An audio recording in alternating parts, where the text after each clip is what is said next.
What is good, defenders, and welcome. It's the night before a match, so you know what time it is. Welcome to One More Sleep here on Defenders of the Bank. And yes, it's almost Defenders After Dark, but we are ready to go. It is, only 12:33 in the morning for all of you based in Boston, ready to go see LAFC take on the New England Revolution in the house that Tom Brady built.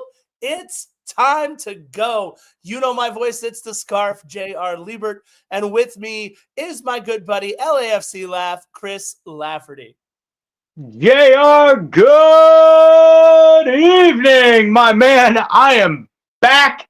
I'm thrilled to be back. Last time I saw you, we were on the south side of Chicago, celebrating at the White Sox game, celebrating a damn good trip out to the Windy City to watch our team play against my old Chicago Fire back in the old home stadium for me. But we're here now. We're back in LA. We're back in sunny Southern California, my man. It is good to be here with you.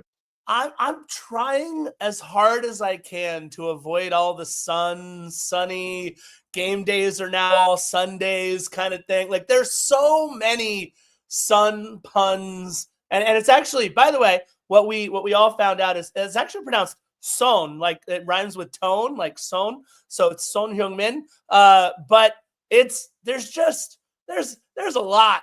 There's a lot going on with the sun puns, and I know it's going to happen. There's just going to be. Yeah. I know. I wasn't making a pun. I was just talking about Southern California and our 300 plus days of sunshine. I don't know where you were getting at, accusing me of making puns. Oh, come on. When have you known me to make a bad pun? All the time, my friend. Yes. Every single time you get a chance. Look. Couple of things. The 13th, which is just a couple of days ago, that, of course, is one Christian Philly Philemon's birthday. He is currently celebrating his day of birth with a trip to Mexico. So that's where Philly is. And look, it's a little bit of a bittersweet but wonderful day for me as well. Yes. Today would have been my dad's 83rd birthday, which is kind of cool. We went out and celebrated at King's Hawaiian Restaurant down in Torrance. So it was a good day celebrating Dad. What we hope to be celebrating tomorrow, it's a weird segue to do that, but we hope to be celebrating tomorrow is 3 points in New England.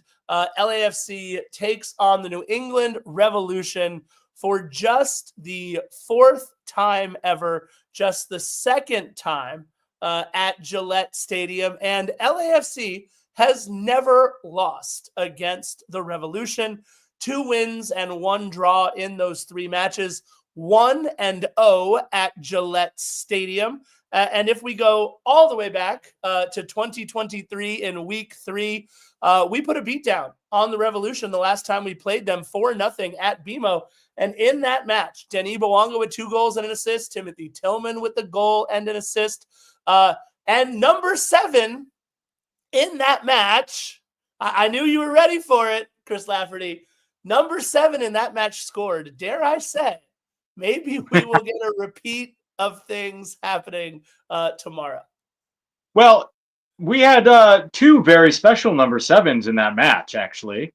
Last time we faced New England, we had the sacrificial lamb, Stipe Buke, but also our beloved Latif Blessing made his return to then BMO State, well, what was now BMO Stadium, as a member of the New England Revolution. After he departed us in that offseason after the 2022 MLS Cup, he found a landing spot in beautiful, gray, overcast, cold New England. And I can say those things because I was born and raised in beautiful, gray, overcast, cold, dark New England. Yeah, look, it was an interesting game for our former number 7s, right? Clearly the best number 7 in our club's history, Latif Blessing. I think he might, I don't know. It's going to be interesting to see what kind of numbers Son puts up in an LAFC uniform. I think he's already sold more jerseys than Latif ever did. That's for damn sure. The guy, all he's done so far is be the number one selling jersey across all sports, all platforms, everything that Fanatics does. He's number one, people. So that's kind of nuts. And by the way, Ben Skolnick, welcome back to the chat, buddy. We've missed you. David, LAFC vet, Ruben, everybody else in the chat, Q Cardi, love having you guys. Fluffhead, there's just, our chat is so much fun. We really do appreciate you guys. But yeah, our number 7 scored the last time we played against New England. I'm hoping our number 7 can score in this one. And by the way, Denny Bouanga offered the penalty to Son in Chicago, as came out in an interview with Denny. And Denny, I'm calling you out. You did that entire interview in English, buddy.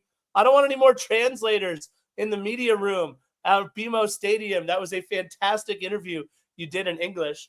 A little upset there that you're still going through a translator with us. Hey, let the guy have a job. It's a tough job market out there. As a full-time job hunter, if I could speak French, I'd be vying for a full-time translator job too. Listen, I'm not trying to take jobs away from anybody, but Denis, come on, answer those questions in English. We know you know it, but it's pretty cool to have the translator in there, and he's a really nice guy. So yes, we appreciate him. So why is Drew Carey in our chat? What is happening right now? Oh my goodness. Hey, let me just say this. I love Drew Carey, veteran of the U.S. Marine Corps. I appreciate his service. Also a super nice guy and charitable guy. During the writers and actors strikes of 2023, he had a thing where if you were a member of SAG-AFTRA or the Writers Guild and you went to Bob's Big Boy during that strike, he would buy your lunch. So, Drew Carey, I'm always happy for you.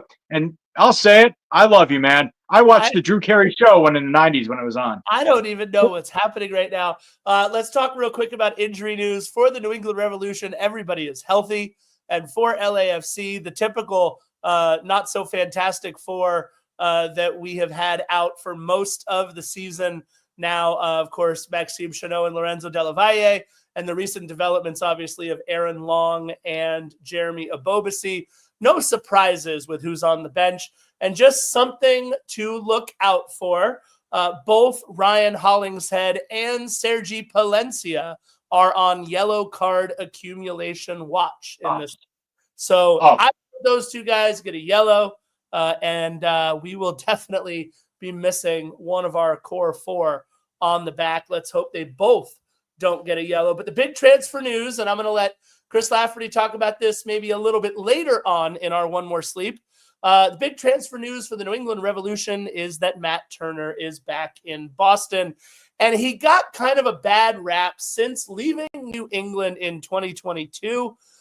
It's kind of been a disaster in terms of playing time for Matt Turner. He went to Arsenal. He went to Nottingham Forest. He went to Crystal Palace. And he went to Olympique Lyon, who he is now on loan from here back in New England. He has not yet played for Olympique Lyon. In fact, since he left in 2022, he played just 32 matches total between Arsenal, Nottingham Forest, and Crystal Palace. But he actually played better for those clubs against much tougher competition than he did in New England. What do I mean by that? I mean that he had 28% clean sheet percentage. He had a higher clean sheet percentage with Arsenal, Nottingham Forest, and Crystal Palace than he did with New England Revolution. Just 22% of his matches ended in clean sheets. Welcome, Park. I don't know how to at all translate the first part of your name, but welcome. This is an LAFC podcast. We're almost 400 episodes in. Please stick around for all the fun news. We appreciate you guys coming to the channel. But look, Matt Turner, the news for Matt Turner coming back to Boston is massive for this club. They needed a little bit of a shot in the arm because, unfortunately, Lafferty, the cupboard is pretty bare in terms of offensive help in New England right now. Yeah, and look, a lot of cupboards are bare in up in New England. There, it's a rough go for them. But look, here's the thing that you kind of alluded to a little bit here is that They don't have many guys, if anybody, out on their injury list. And well, that's because they've had, I think I heard, one game in the last 23 days, 28 days. Hey, these guys have had time to get healthy. That's the thing. They don't have to worry about, I mean, they've been training, but they didn't have to worry about the rigors of a competition and pushing themselves to 100%. So anybody who was dealing on that team with any knocks or soreness or whatever, they've had the chance to recover, which is not a luxury that LAFC has had either in this week or the week prior, leading up to our old friends down in Chicago. So it's going to be an interesting version of New England, if you will, because we're going to look and see what they have to offer. Will the rest have made them a little rusty, or will it just, like I said earlier, have helped guys who needed the time off more than anything? Yeah, the nice part about this little run, although there are 3 road matches, as we've talked about, those 3 road matches are all 1 week apart from each other. So while, yes, LAFC is traveling a little bit, and this 6-hour flight, likely longer than any destination that Son had to travel to during his premiership days, that's for sure. This 6-hour flight from Los Angeles to Boston is while it's a long flight, again, a week in between all of the matches, a week in between allows our guys to try and get as healthy as possible in between. For the New England Revolution, we know about Carlos Hill. I'll talk about him much more later on. He is kind of in a battle with Taylor Twellman to be the all-time best New England Revolution player. And again, more on him in a little bit. But other than that, it's Did a you say little moron? yeah. Did you call him a moron? I did not. After that, Okay. though, the cupboard is definitely a little bare for the Revolution. Thomas Chankele and Leo Campagna have 5 goals apiece, and Ignatius Ganago, who started the season for Nantes in Liga 1 in France, has 1 goal and 4 assists on the season for the Revs.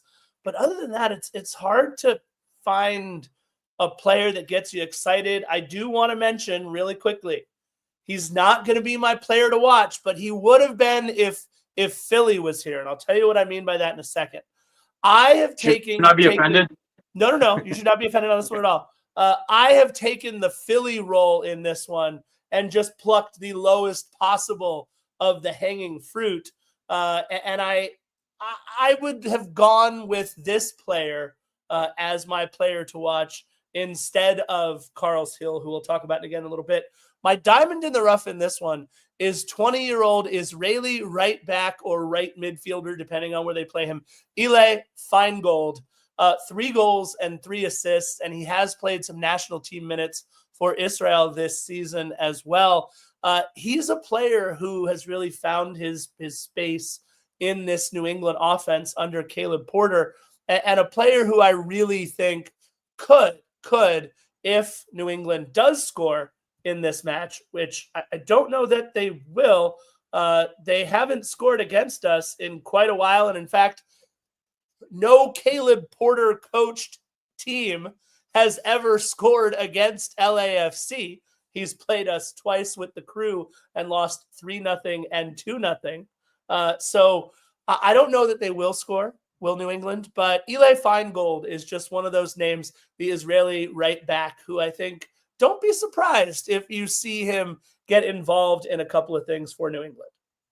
Well, I'll tell you what. I'll take the black and gold over Feingold any day. Damn it. I was trying to drink. That almost came out. That was a good one. Oi, I didn't see that one coming. Solidly done there.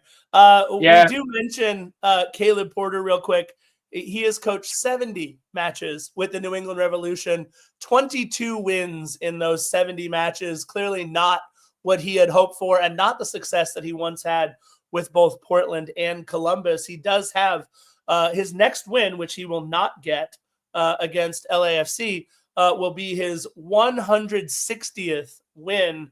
That's 160 wins, 143 losses, 106 draws. Very, very successful, aside from his time with the Revolution. 22 wins, 36 losses, 12 draws. And again, he is 0-2-0, 2 losses in his career against LAFC. Both of those with the Crew, 3-0 and 2-0. That being said, let's get right into – I got to make sure. I almost started on the wrong slide. Let's get right into our players to watch. And I mentioned it, guys. Unfortunately, I'm going with the lowest of the low-hanging fruit in this one. I'm watching our number 7, Son Heung-min, because I truly believe that that's what the rest of the world is going to be watching as well. So we might as well tune in. I think Apple TV, like they did with Messi for a little while, should have their own Son camera at each of the matches. I think that it would be a really cool thing just to see and watch how much he does for LAFC. I think that since our number 7 scored the last time that we played New England, and that number 7 was Stipe Buke, I think that Son Heung-min is worth about 541 Stipe Bukes. So I don't think he's going to score 541 goals, but I think he'll get at least one. He should have taken the penalty kick. Denny Bwanga asked him over and over and over again. He said no. But yeah, I'm going with the lowest of the low-hanging fruit, Son Heung-min for LAFC. And look, he might be in the conversation as the best New England Revolution player of all time. 53 goals, 63 assists. By the way, he's only a couple of goals away from passing Lee Win for second place all time for the New England Revolution. It's Taylor Twellman or it's Carlos Hill. And look, I know that one of Philly's favorite people on the planet is Taylor Twellman. So I'll take Carlos Hill. Those are my two, excuse me.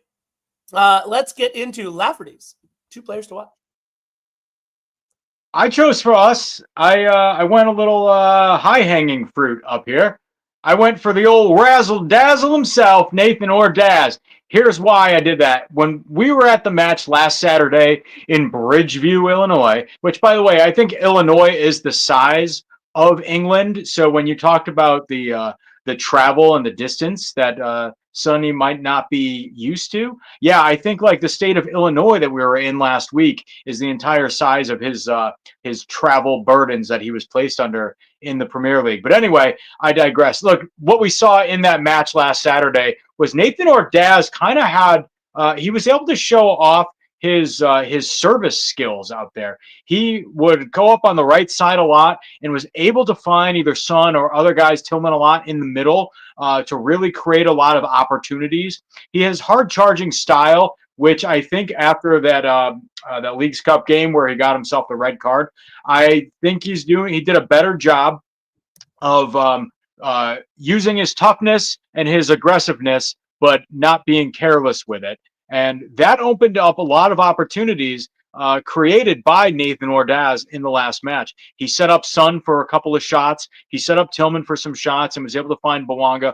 Really good crosses, all either to the middle or all the way to the other side of the pitch to give Chicago a couple of scares in their box. So I really think Nathan Ordaz, for as much as we talk about what it's going to mean for having Son and for Bwanga out there and what we're expecting to be just this kind of lobbing of goals back and forth between the two of them, I think this is opening up a huge door for Ordaz that people aren't really going to see coming. And I think Nathan Ordaz is going to be the unsung hero, the dark horse in all of this, and I have a lot of expectations for him going forward, and I think that he's going to be a big beneficiary of our latest signing. With that said, I talked about how last game he opened up a lot of opportunities for our offense deep in the Chicago zone. Well, I think tomorrow Matt Turner, their new goalkeeper / old goalkeeper, is going to have their hands full with the work that Nathan Ordaz is going to put in. He's going to find himself having to do a lot of work. We talked about a depleted New England roster. Really nobody there that gets you excited. I don't think anybody on their back line really strikes fear into my heart. And I would certainly believe that, well, the pros, like our offense, are going to feel a lot better out on the pitch than I would. So I really think that we're going to take it to him tomorrow. And I think Matt Turner is going to do a fine job. He's going to have some great saves. I'm curious to see if this is going to be a new and improved Matt Turner after having a lot of experience with better competition. But I also want to see if that's going to translate to being able to withstand the offensive pressure that LAFC is going to bring tomorrow. now finally, for the first time in this season, I'm feeling confident. I'm feeling excited. I'm feeling jazzed about what this offense for LAFC can do. And I think it's going to be at the crux of not Son or Bouanga, but Nathan Ordaz and the opportunities that he creates. And I think that that's going to really make Matt Turner have to work overtime, Bachman Turner overdrive, if you will. And he's going to be really, he's going to have to stand on his head tomorrow. I'm excited to see if he's up for the test or not. But I think no matter what, LAFC is going to bring an offense like we've not seen all season. Yeah, Gomez Jr. talks about it a little bit where he says here, I wonder how much more damage Bouanga will be able to do now that the defenders will focus on Son as well. I can't wait. Every single time we've seen Denis Bouanga collect the ball over on that left-hand side, 2 and sometimes 3 defenders are able to rotate over.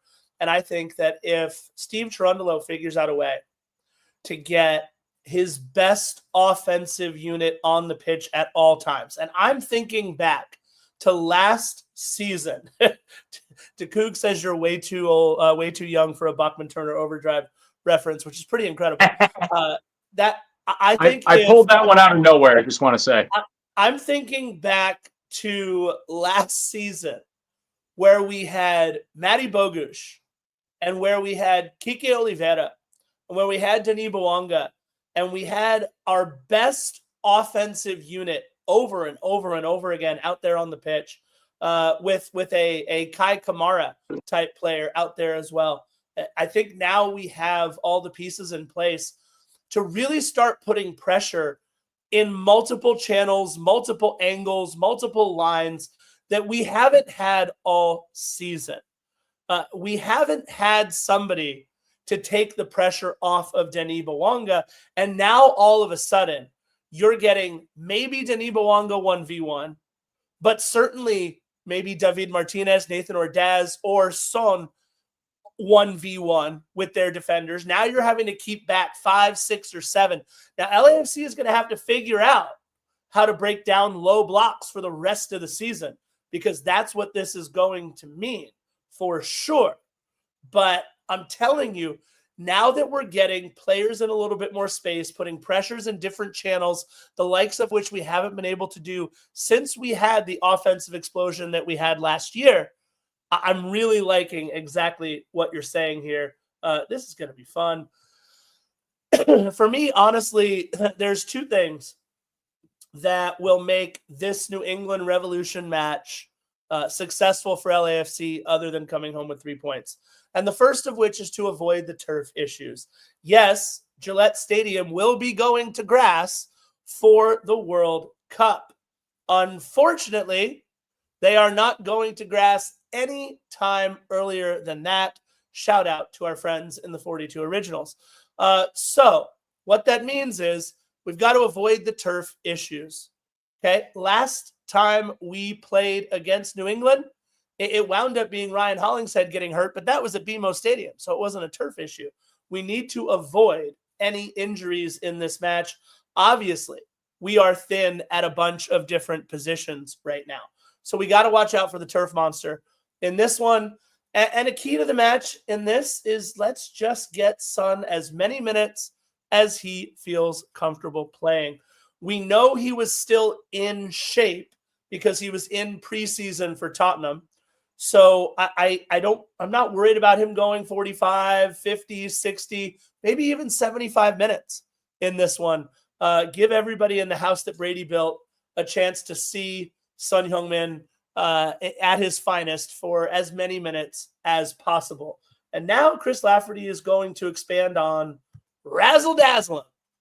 Yeah, baby. Look, I alluded to it earlier. I think Nathan Ordaz is going to be the one that benefits the most from our new offensive firepower in Son Heung-min. And I look, Nathan Ordaz tomorrow is going to be his celebration day. We're going to see a lot from this guy, and I think that he's going to be the man who is the one creating all these opportunities. He's going to be the one who's setting up Son and Bouanga for success when we get down on that right side like he was playing last week. I think we're going to see a lot more opportunities for himself to take some shots on goal and to really use his speed and his power that he's developed this year and to create opportunities for himself. I think Nathan Ordaz is going to hit them with find some shots in the back of the net. And you're going to hear me from wherever I'm at yelling, hit him with the old razzle dazzle. Because look, I just believe that Nathan Ordaz is prone and positioned to be the man who steps up big time for us going down the stretch in the regular season. And I think it starts tomorrow. I love it. You got the other side of the Ordaz bandwagon here with Henry Masters. Am I the only one that thinks Ordaz just gets lucky? He absolutely does much more than just get lucky. He is as hard of a worker as this club has seen in quite some time. Look, hard worker. Look, yes, he capitalizes on situations where he gets lucky. That's the difference, is that he takes advantage of those opportunities, but also he's been the one who's forced the issue to get himself on the field to be lucky. So I think that kind of defeats the definition of what luck is, because he's earned his spot in there. And also, he's the guy who he's had to overpower people. He's had to work around people, get past them. I think he's outskilled people throughout this season, which has left many people surprised. And I really don't want to attribute that to luck. I really want to attribute it to good. But if it means he gets lucky every now and then in a matchup where he shouldn't be able to, I'll take that too. But I think that he finds himself lucky because he earns that luck. Yeah, look, Philly has some sort of quote about luck and preparation and opportunity and all of those things. I think Nathan Ordaz is obviously a huge proponent of all of those different things coming together at the same time, because he has been remarkably successful this season for LAFC. I think LAFC is going to have the modicum of success in this match for sure. I have a 2-0 win here for LAFC, and that's being incredibly conservative. Now, I will say this. Vet was going back in the chat about how they thought that maybe that's why Son doesn't get the start because it's on turf.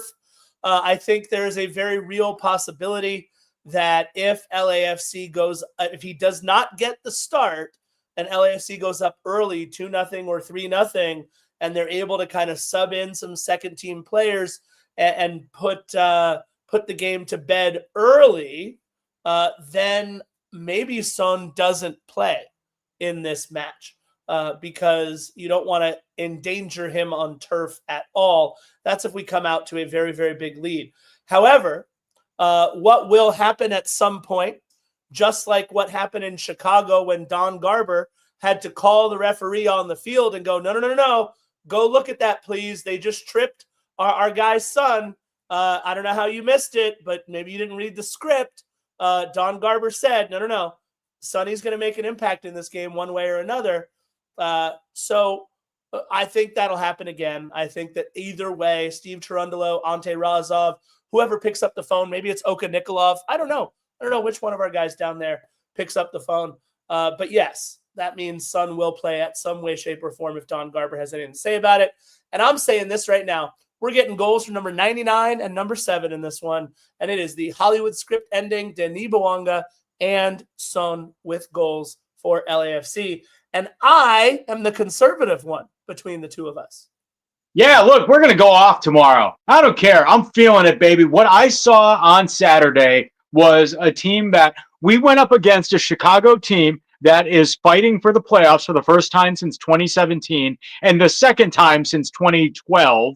So I want to say that what we saw, and by the way, in the time that we played 3 matches, League's Cup matches before that Chicago game, the only excruciating physical work that team had to do was go to Lollapalooza. And I only bring this up not to harp on last game, but to say that they were fresh. We saw it. They looked like they were healthy, rested, ready to go, energized, had team bonding, everything like that. So we were facing a team in a playoff spot in the Eastern Conference, which is New England is not. And I think we saw the big difference, and we saw what that meant with the fatigue of 3 matches in 2 weeks versus their going to Lollapalooza. And yet we held our own, and we didn't really get like outnumbered as in terms of speed, or outmanned in terms of speed throughout that match. We really did a good job of holding up. So I think now, with a week of no matches after that, going into tomorrow's game, we're going to be quicker, sharper, more rested, and I think more excited, ready to go, because I think now that we just have the energy that Son Heung-min has brought to this team. I think that's going to translate all team-wide, and everybody's going to be ready to go. And our offense is going to be firing. Talked about Ordaz. We talked about Bawanga. We got concerns. How much is Son going to play? We don't know, if any at all. I like your thinking about if we hold him out, if we do have a big lead and we don't need him out there. And I just want to say that all that does is give an opportunity for a guy like David Martinez to maybe, I don't know if he has a chip on his shoulder or just wants to prove himself, or if he's just feeling the love and feeling the excitement that Son brings to the game as well. So I think that we're going to have an opportunity to really go off against a beaten team that, yes, they're going to be fresh because they have not had to play that many games in the last month. But I think that we are just superiorly talented to them, superior talent compared to New England. And we're going to show it. Like we've talked about all throughout the year, like, don't play down to the level of other teams and show them who we are. I think tomorrow we do that because we've got this incredible high that I don't know if we've ever experienced anything like this now that we brought Son Heung-min into our team.